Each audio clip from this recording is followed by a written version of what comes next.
আজকের ম্যাচটা হচ্ছে না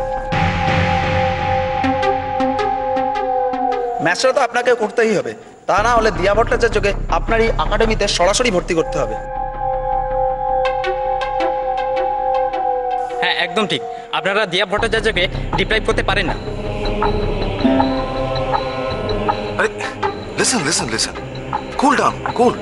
দেখুন, আমার এই ম্যাচটা হলে আমার তো কোনো প্রবলেম নেই। আসলে ম্যাচটা তো আমি অর্গানাইজ করি, সেটা তো আপনারা জানেন। আমার একটাই কোশ্চেন আছে আপনাদের কাছে,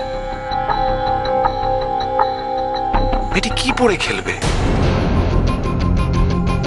কি ইউনিফর্ম পরবে?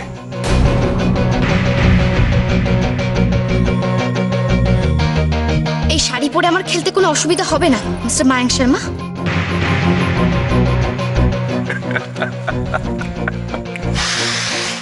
वाह वाह वाह वाह वाह,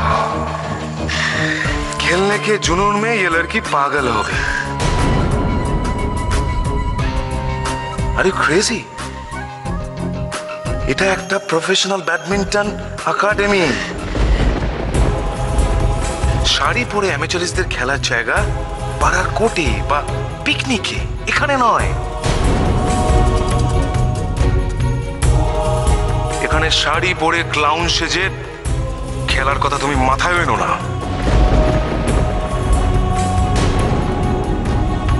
মায়াঙ্ক, ইয়েস, একটা কথা ভুলে যাস না, আমাদের মা বোনেরাও কিন্তু শাড়ি পরে। তোর এই ক্লাউন শব্দটা এক্ষুনি তোকে ফেরত নিতে হবে। আর আমি কি ফেরত নেব না নেব সেটা আমি বুঝবো, নট ইউ। দিয়া খেলবে আর শাড়ি পরেই খেলবে।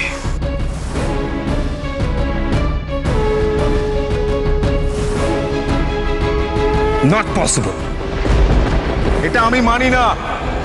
আর আমি না মানা মানে একাডেমিও মানবে না, বিকজ মায়াঙ্ক শর্মা মানে হচ্ছে একাডেমি।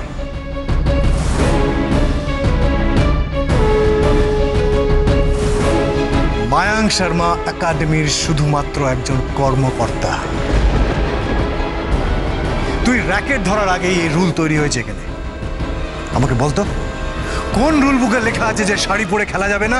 কোন রুল বুকে লেখা আছে